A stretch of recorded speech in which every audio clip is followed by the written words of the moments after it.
नमस्कार। जीनी Indian classes में आप सभी का स्वागत है।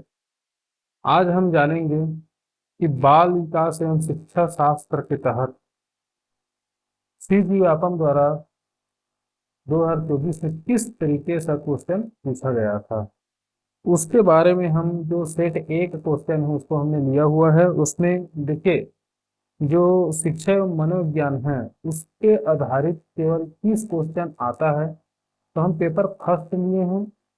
पेपर फर्स्ट जो होता है वो आपके प्राथमिक शिक्षकों के लिए निर्धारित किया गया है।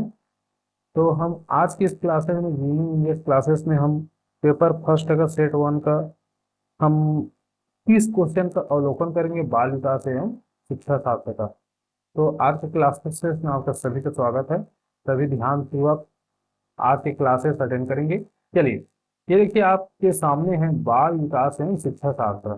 इसे कहा जाता है चाइल्ड डेवलपमेंट एंड पेडागोजी। तो प्रश्न नंबर पहला है, किसने कहा था किशोरावस्था बड़े संघर्ष, तनाव, तूफान तथा विरोध की अवस्था है? ये किसने कहा था, इसके बारे में हमें बताना है। तो देखिए, ऑप्शन है ए क्रो एंड क्रो ने, बी स्टेनले हाल ने, सी हंट ने, तो डी सिम्पसन ने। तो देखिए, किशो किशोरावस्था को तूफान और संघर्ष काल कहने वाले जो वैज्ञानिक थे वो स्टेनले हाल थे। स्टेनले हाल ने किशोरावस्था को बड़े संघर्ष, तनाव, तूफान तथा विरोध की अवस्था कहा था। यह किशोरावस्था की एक महत्वपूर्ण विशेषता है जो शारीरिक, मानसिक और सामाजिक परिवर्तनों के कारण होती है।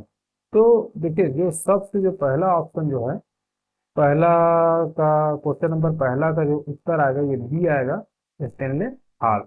इसको हमने मार्क कर लिया। चलिए, क्वेश्चन नंबर टू देखते हैं। टू में दिया गया है, संज्ञानात्मक विकास की पूर्व संक्रियात्मक अवस्था की अवधि है। देखिए, प्री ऑपरेशनल फेस, ये जो है प्री ऑपरेशनल फेस, तो संज्ञानात्मक विकास की पूर्व संक्रियात्मक अवस्था की अवधि है। इसमें ऑप्शन, चार ऑप्शन है, जिसमें ए में 11 वर्ष से अधिक, बी में 7 वर्ष से 11 वर्ष तक, सी है 2 से 7 वर्ष तक, डी है जन्म से 2 वर्ष तक की अवधि। तो इसका जो उत्तर आएगा दोस्तों वो हो जाएगा सी, 2 से 7 वर्ष तक।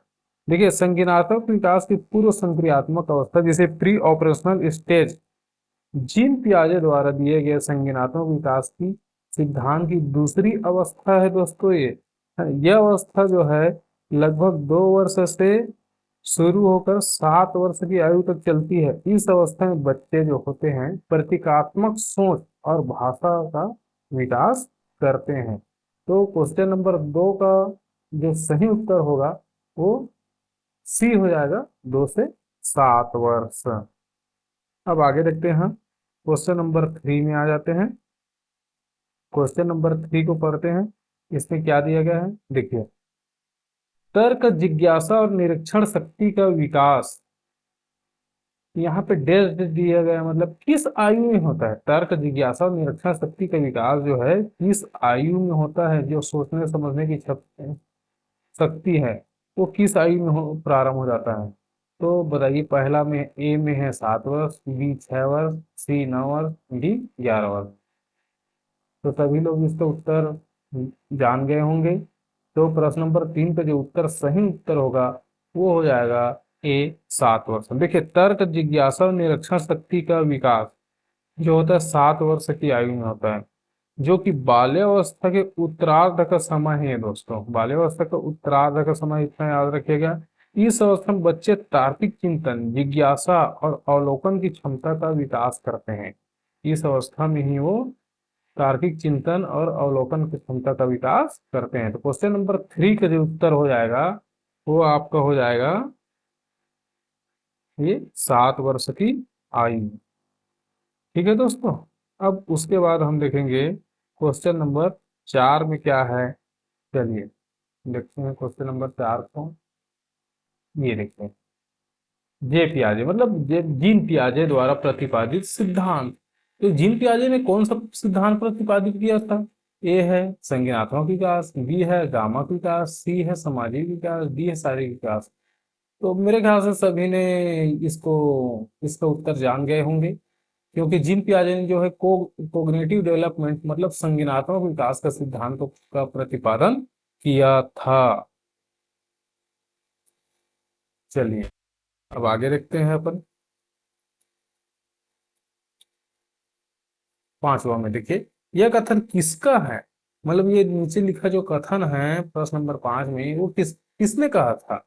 शैशवावस्था में सीखने की सीमा और तीव्रता विकास की और किसी अवस्था की तुलना में बहुत अधिक होती है।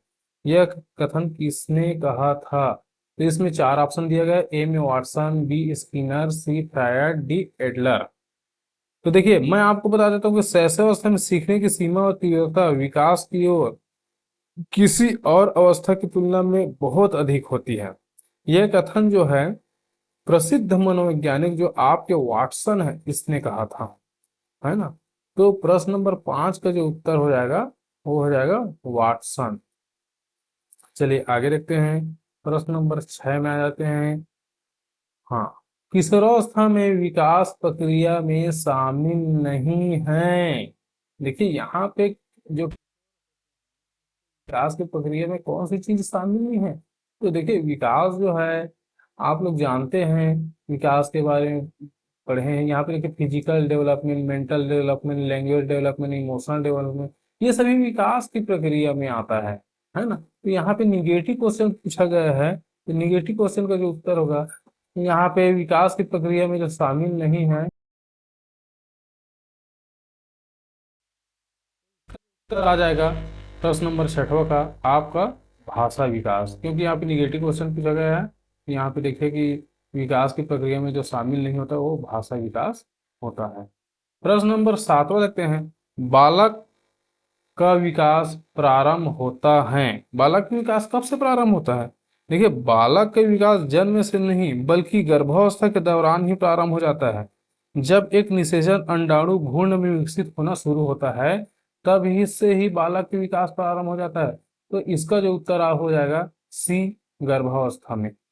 ठीक है दोस्तों, अब आगे देखते हैं।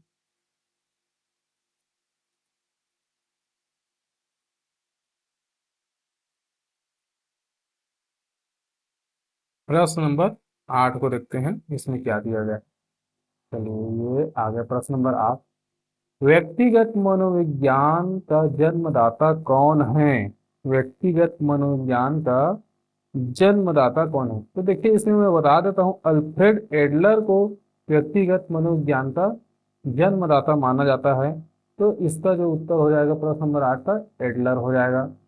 प्रश्न नंबर 9 को देखते हैं, विकास के परिणाम स्वरूप व्यक्ति में नवीन विशेषताएं और नवीन योग्यताएं प्रकट होती हैं, यह कथन दिया था, है ना। तो ये जो कथन किसने दिया था, तो ये प्रसिद्ध मनोवैज्ञानिक थे जिसका नाम था एलिजाबेथ बी हरलाग द्वारा यह कथन कहा गया है। यह विकास की प्रक्रिया को परिभाषित करता है जिसमें व्यक्ति में समय के साथ नई विशेषताओं और क्षमताओं का उदय होता है। तो प्रश्न नंबर 9 का जो उत्तर हो जाएगा ए, हरलाग हो जाएगा। प्रश्न नंबर 10 को देखते हैं, कौन सी परिक्षेपित विधि नहीं है। तो देखिए मित्रों, इसमें प्रक्षेपित विधि नहीं है ये यहाँ पे 10वां में पूछा गया कौन सी प्रक्षेपित विधि नहीं है। तो ये जो इसका उत्तर जो हो जाएगा डी हो जाएगा, स्टैनफोर्ड बिने परीक्षण। क्योंकि कारण ये है कि यह एक बुद्धिमापन परीक्षण है, न कि ये प्रक्षेपी विधि है। ये जो है बुद्धिमापन परीक्षण है। उसके बाद देखिए चलिए 11वां में आ जाते हैं। 11वां में क्या कहा गया है हमारे 11वां नंबर में।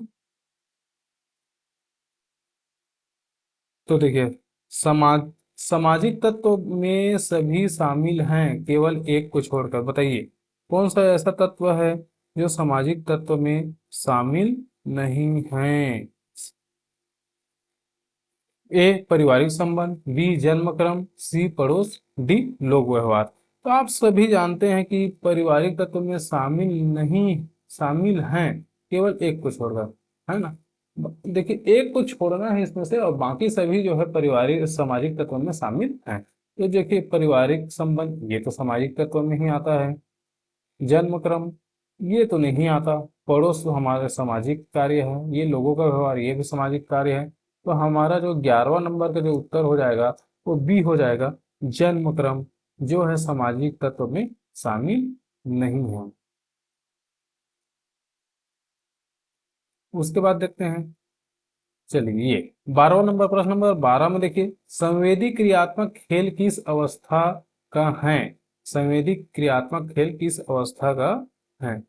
ए शैशव काल, बी बाल्य अवस्था काल, सी किशोरावस्था काल, डी युवा अवस्था काल। तो देखो, शैशव काल को इन्फेसी अवस्था कहा जाता है। तो संवेदी क्रियात्मक अवस्था, सेंसरी मोटर स्टेट, जीन पियाजे के संज्ञानात्मक विकास के सिद्धांत की यह पहली अवस्था है दोस्तों, है ना, जो जन्म से लगभग 2 वर्ष की आयु तक चलती है। इसे शैशव अवस्था कहते हैं। इस अवस्था में बच्चा अपनी इंद्रियों, जो सेंसरी होते हैं, और शारीरिक गतिविधियों के माध्यम से सीखता है। इस अवस्था में खेले जाने वाले खेल संबंधी क्रियात्मक काल खेले जाते हैं। तो संवेदी क्रियात्मक खेल किस अवस्था है? ये पहला जो है, ये आपका शैशव काल आ जाएगा, 12 का ए आ जाएगा। 13 का देखते हैं, परिमाणात्मक तथा गुणात्मक पक्ष सम्मिलित रहते हैं। देखिए, दोनों पक्ष सम्मिलित है इसमें, परिमाणात्मक और गुणात्मक दोनों पक्ष किसमें सम्मिलित होते हैं? तो ऑप्शन ए है बुद्धि में, बी है विकास में, सी है परिवार में, डी है समुदाय में। बताइए आप सभी लोग। तो देखिए, सभी को मालूम होगा, विकास जो होती है एक व्यापक प्रक्रिया है जिसमें परिणात्मक और गुणात्मक दोनों पक्ष शामिल होते हैं। तो 13 का जो हो जाएगा, आपको उत्तर हो जाएगा बी, विकास में। उसके बाद चलिए देखते हैं, 14 का देखते हैं क्या आता है। हाँ, शारीरिक वृद्धि पर प्रभाव डालने वाली ग्रंथि है। शारीरिक वृद्धि में कौन सी ऐसी ग्रंथि है जो हमें प्रभाव डालती है? तो इसका मैं, देखिए मैं बता देता हूँ, जो पिट्यूटरी ग्रंथि को एक मास्टर ग्रंथि भी कहते हैं, क्योंकि यह अन्य ग्रंथियों को नियंत्रित करती है। यह वृद्धि हार्मोन्स का स्त्राव करती है, जो शरीर के विकास और वृद्धि को नियंत्रित करती है। तो जो 14 का जो उत्तर आएगा वो हो जाएगा डी, हो जाएगा पिट्यूटरी ग्रंथि। चलिए आगे देखते हैं, जीन पियाजे के अनुसार सीखने के लिए निम्नलिखित में से क्या आवश्यक है? कौन सी चीजें आवश्यकता है? ए शिक्षार्थी द्वारा पर्यावरण की सक्रिय खोज, बी वयस्कों के व्यवहार का अवलोकन करना, सी आसान न्याय में विश्वास, डी शिक्षकों और अभिभावकों द्वारा सुदृढ़ीकरण। तो यहाँ पे देखिए, ये जो ए है, शिक्षार्थी द्वारा पर्यावरण की सक्रिय खोज, ये जो है जीन पियाजे के अनुसार सीखने के लिए बहुत ही आवश्यक तत्व है ये। तो 15 का जो उत्तर हो जाएगा वो ए हो जाएगा।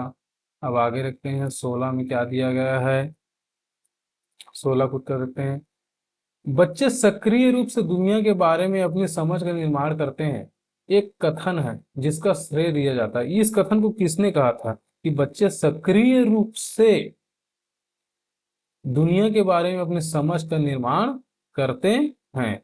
तो देखिए, जो पियाजे के सिद्धांत के विकास के सिद्धांत के अनुसार बच्चे अपने पर्यावरण के साथ अंतःक्रिया करके सक्रिय रूप से अपने ज्ञान और दुनिया की समझ का निर्माण करते हैं। यह रचनावाद का एक मूल सिद्धांत है। तो ये जो 16 नंबर का जो उत्तर आ जाएगा, ये आपका सी आ जाएगा, पियाजे। जिन पियाजे ने ये कथन कहा था, निम्नलिखित में से कौन संज्ञान का घटक नहीं है? तो देखिए, संज्ञान का घटक नहीं है, इसमें से 4 ऑप्शन में से एक को चूज करना है। ए भावनाएं, बी विचार, सी ध्यान, डी धारणा। तो इसमें देखिए, संज्ञान की एक घटक नहीं है। संज्ञान में मानसिक प्रक्रियाएं शामिल होती हैं, जैसे विचार, ध्यान, धारणा, भावनाएं। संज्ञान का एक घटक नहीं है, बल्कि वे एक अलग मनोवैज्ञानिक प्रक्रिया है, हालांकि वे संज्ञान को प्रभावित कर सकती हैं। तो संज्ञान का जो घटक नहीं है, ये इसका उत्तर हो जाएगा ए, भावनाएं। 18 नंबर देखते हैं, चलिए पढ़ते हैं 18 नंबर क्वेश्चन में क्या लिखा है। देखिए दोस्तों, सभी उत्तर को आप, इस वीडियो को आप लोग 2 बार 3 बार देखिए, ताकि आपको अच्छे से समझ आ जाए। कई बार होता क्या है, कई क्वेश्चन जो है रिपीट हो जाता है।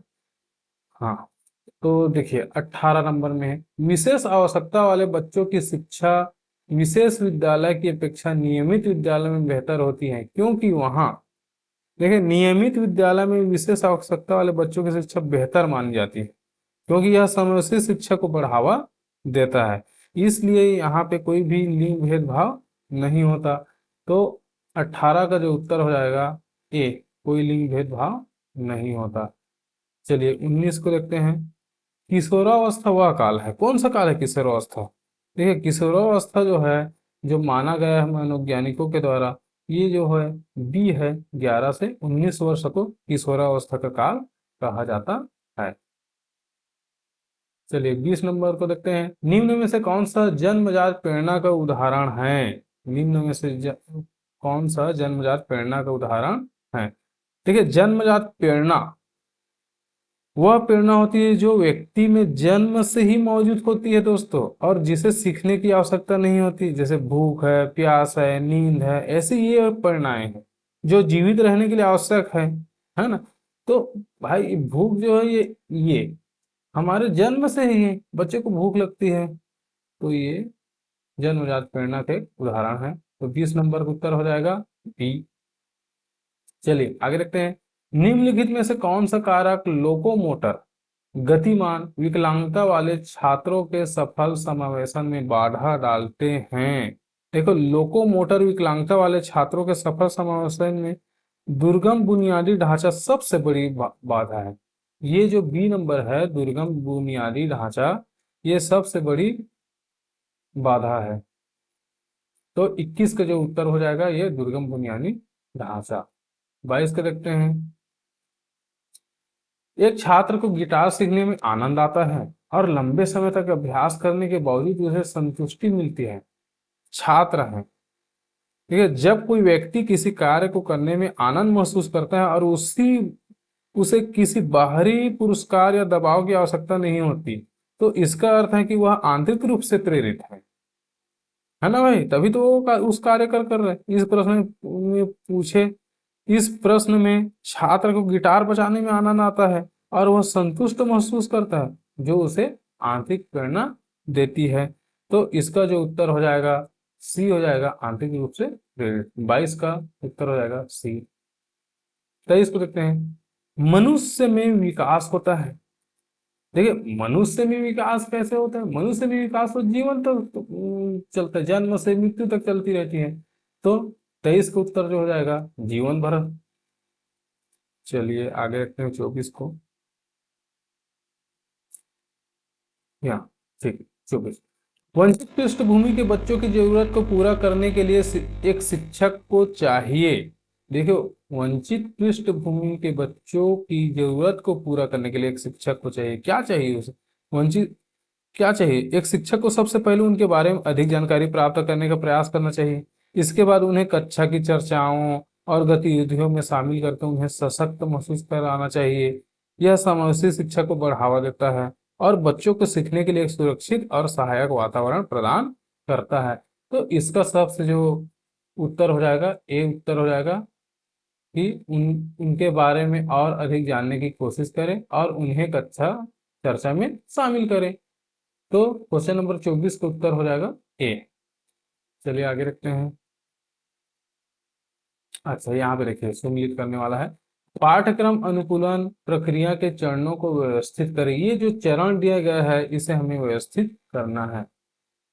तो ए है पाठ्यचर्या अनुकूलन के लिए आवश्यकता का निर्धारण। बी अनुकूलन की आवश्यकता वाले बच्चों की पहचान करना। सी पाठ्यचर्या अनुकूलन लागू करना। डी शिक्षण और व्यवहार प्रबंधन तकनीकों का चयन करना।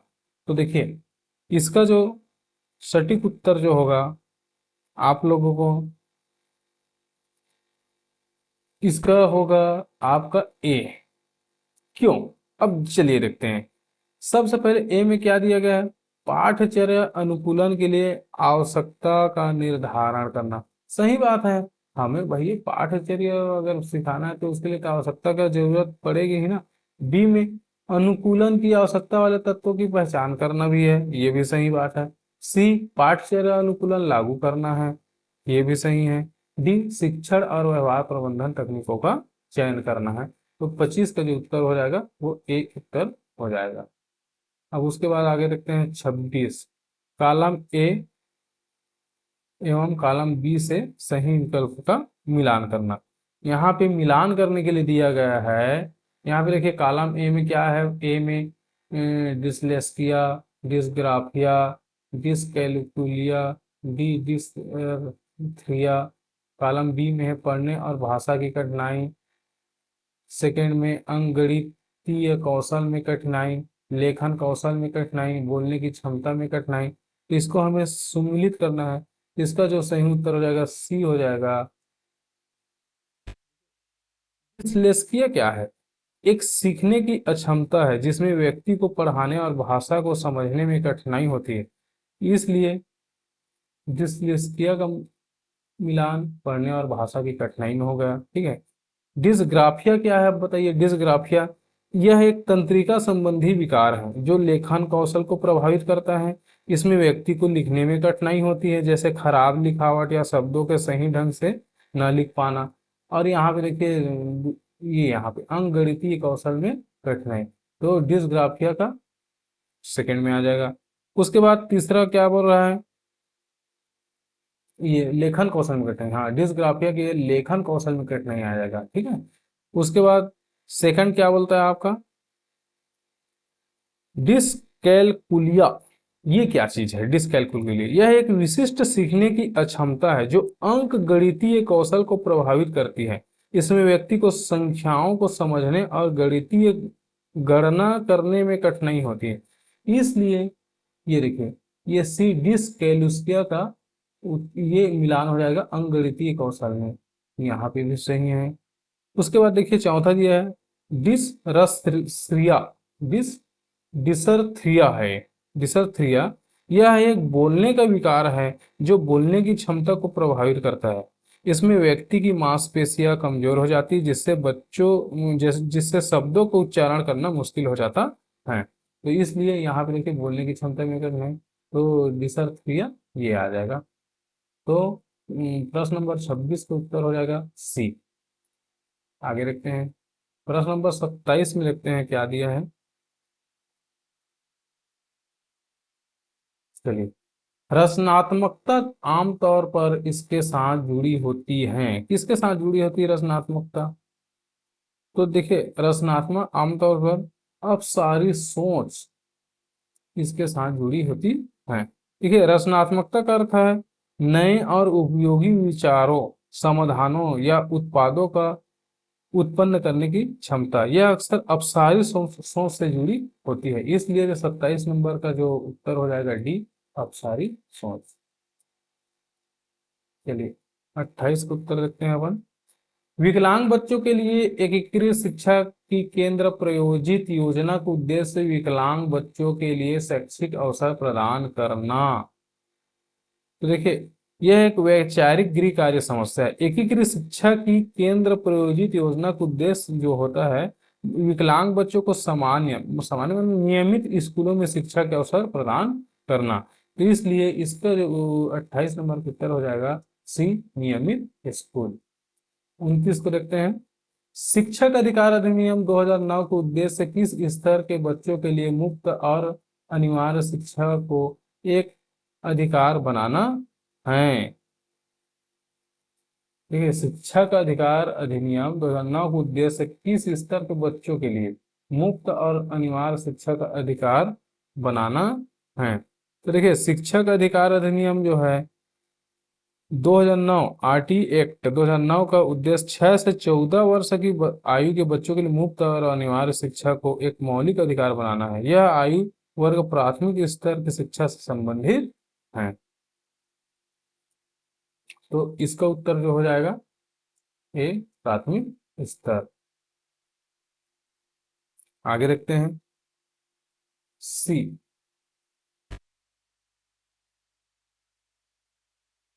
एक विशेष शिक्षा शिक्षक की जिम्मेदारियां। ए, ऑप्शन ए है प्रत्येक छात्र को ट्यूशन प्रदान करें। बी, नियमित परीक्षण और आकलन करें। सी, विद्यार्थी को आईईपी के साथ संरेखित करने के लिए पाठ्य योजनाओं को संशोधित करें। डी, सभी छात्रों के साथ समान व्यवहार करें। निम्नलिखित विकल्पों में से सही उत्तर का चयन करें। नीचे में भी विकल्प दिया गया है, उसका सही उत्तर को चयन करना है। इसका जो सही उत्तर हो जाएगा सी हो जाएगा, केवल ए, बी और सी। देखिए, प्रत्येक छात्र को ट्यूशन प्रदान करें। एक विशेष शिक्षा शिक्षक की जिम्मेदारी है। विशेष शिक्षा विद्यार्थी को आईईपी के साथ संरेखित करने के लिए पाठ योजना को संशोधित करें।